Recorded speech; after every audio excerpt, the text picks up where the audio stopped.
Hi there, how's it going? Gunnar is here. I'm back, and it's been a few days. I haven't really had that a lot to say, and I often get delayed during the day, and so it gets kind of late. It's kind of late today as well, so 9:45 now.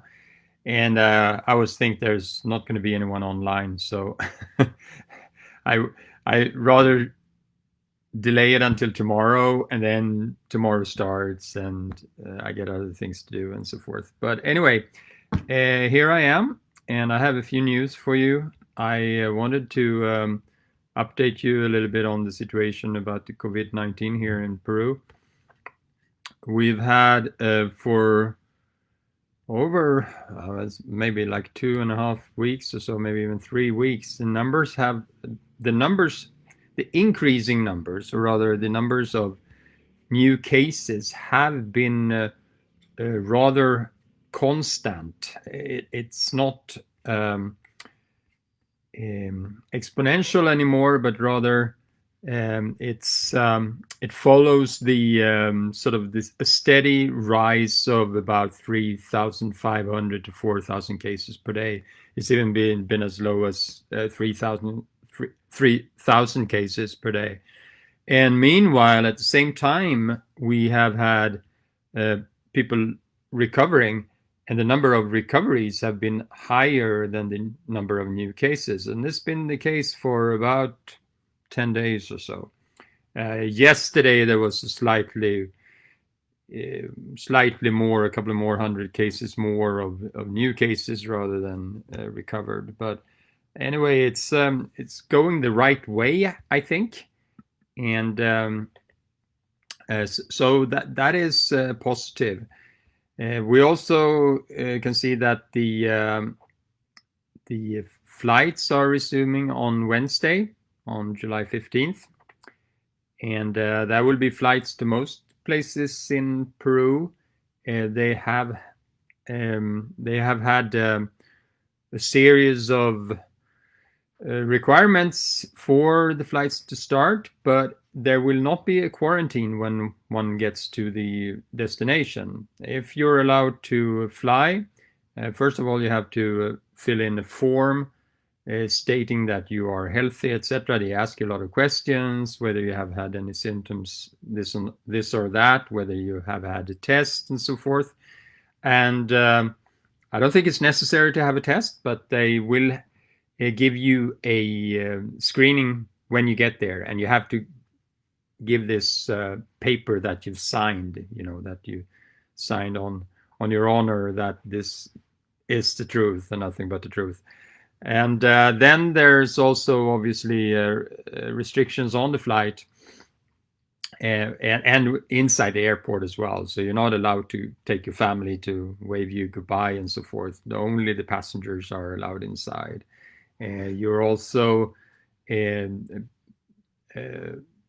you also have to have like a visir plus the face mask. So you have both the face mask and the visir for your eyes. And well, we'll see how this works. I think it could work well. Now, as you know, we are planning some trips for Peruvians for that period of time during the Peruvian national holiday, which falls on a Tuesday, Wednesday this year, on the 28th and 29th of July.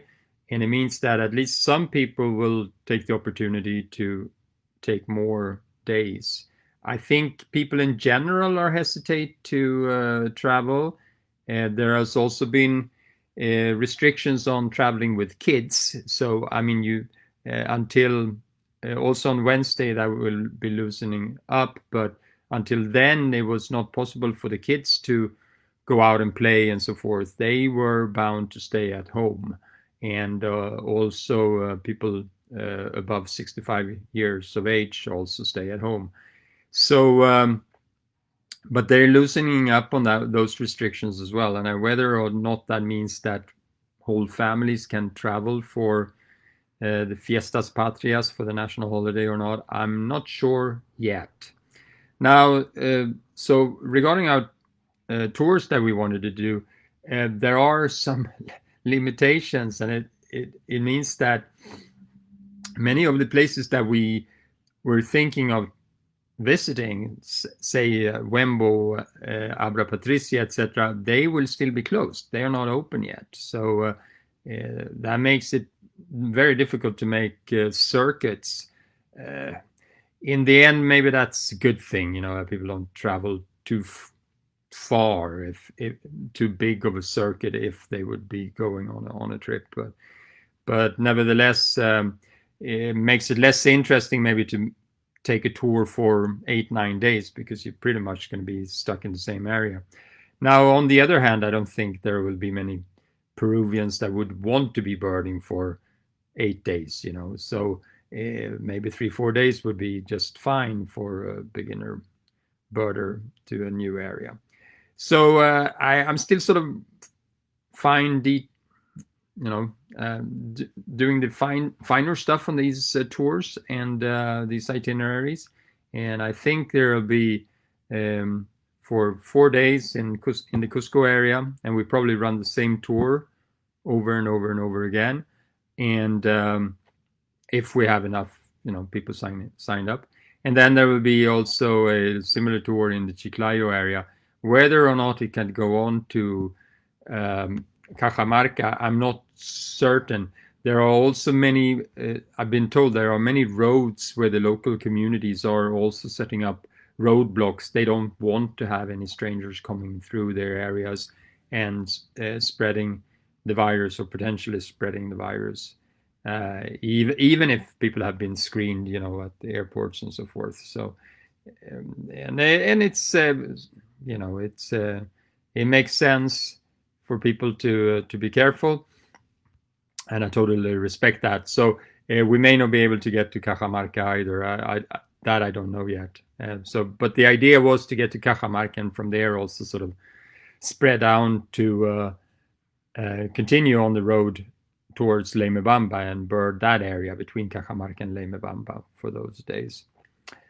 But complicated. We'll see how it turns out in the end, and whether we will sort of be able to reinitiate Colibri expeditions that way with the local clients, and it will just be temporary. I put my staff doing some sort of pre-work to get this thing going, and hopefully we get the trips running so they can actually get paid something. But we'll see. Very much so, depending also on your willingness of supporting us in any way you can. I just published a blog post today, and you should check that out, How to Survive as a Birding Guide. It's on the Colibri Expeditions /blog, and you can find it there. And I'm listing basically all the little streams of income that I can have during this time. And it's been pretty hard. I have a visa payment coming up on Friday that I'm quite worried about. So I'm very much thankful for all the ones that already have been posting to my my PayPal account, my paypal.me/birdingperu. Very thankful for everyone that have donated or supported the Satipo Road project there. It keeps us going. And keep it up. So what else? Yeah, I did a tour, a full day of birding. No, a half day of birding last Saturday. And we went to Cieneguilla Park, Cieneguilla Valley, which is like the next valley south of Lurin. I told you about this on my last broadcast. And we had 5 people signed up, and we had a good afternoon. We saw some birds that were new for me since the lockdown. We had pied-crested tit tyrant, was a good one. We also had white-crested elenia, the Modesta race, also, well, in some literature that is split to Peruvian elenia. So that was a good one. We saw Peruvian pygmy owl really well. And a bit of a surprise also, we found a drab seed eater that everyone saw pretty well. So that was a nice outing. I had 5 people in the group. So times 30 soles. All right, it's about $42 or something. So that's the kind of money I can make per week nowadays in just doing these birding outings. It's it's not a lot, but it helps out a little bit anyway. So hopefully we can get more of that coming this coming weekend. We have 2 weekend trips coming up. One will be to Lomas de Asia, which we did not do last week because I had another problem on the Sunday. Well, first of all, I only had one person signed up, so it wasn't possible to run it anyway. But on the Saturday, my car didn't start. The battery had died during the week of the car standing still, and it seems to be some electrical circuit thing that the ignition, well, not the ignition, but it's connected when it's actually should be turned off. When the key is turned off, it's still connected, and it's been connected since last Monday, and it was completely dead. So not so much fun that, and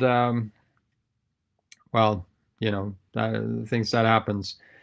But tomorrow I'll see if I can get the battery charged and have the car ready for next weekend. It's going to be nice. I told you in the last webinar, in the last vlog, I told you about the lomas and how they, this time of year, get very green.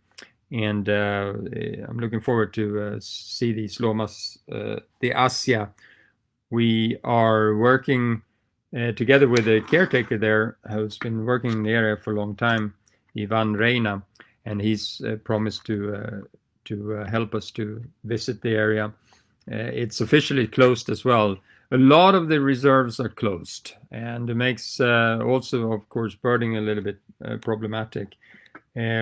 I am imagining also that many of the reserves, many of the lodges and so forth have stopped feeding the birds. And that is a bit of a problem also when the birding starts again. So I'm thinking of, I've talked about this earlier. Right now I've just been preoccupied about my own economic situation. But one thing that we really should do is that between the bird guides here in Peru, that we need to start making a fundraiser for these places where they are feeding the birds, the people that live there in those areas and are sort of caretakers of our birds, and they need our help. So I will follow the Colombians' initiative, contact all the other bird guides, see whether we can get something going together. I'm imagining that also many of the bird guides, as well as myself, are passing through rather difficult times right now, and it's not going to solve this week, next week, or the week after. Not even this month or next month. It looks like international flights can resume October 1. That is like the date that I've been given.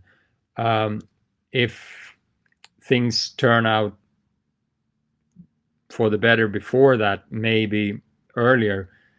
But it looks like the industry is sort of setting themselves up to start providing programs for foreigners from October 1.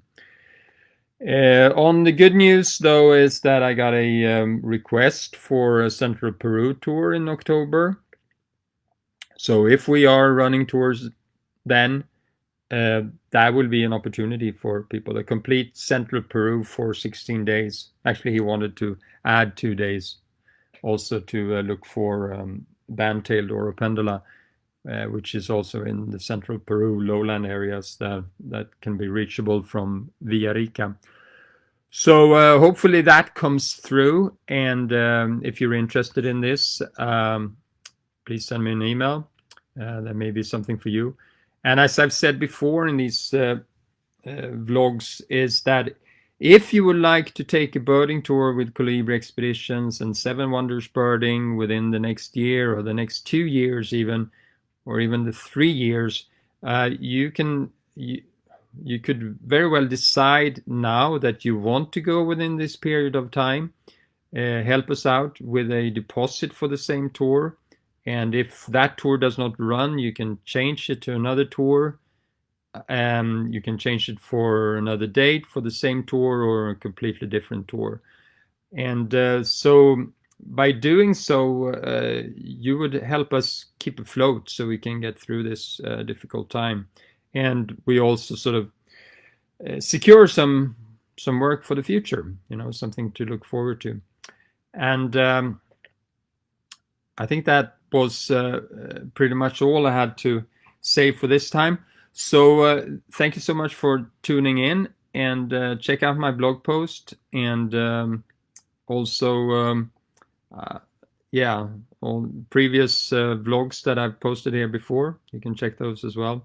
And you find all of the previous vlogs also in chronological order on our YouTube page, on Colibri Expeditions YouTube page, and also on the Instagram TV channel for Birding Peru, and that's me. So I see you here next time, hopefully tomorrow. See you. Bye now.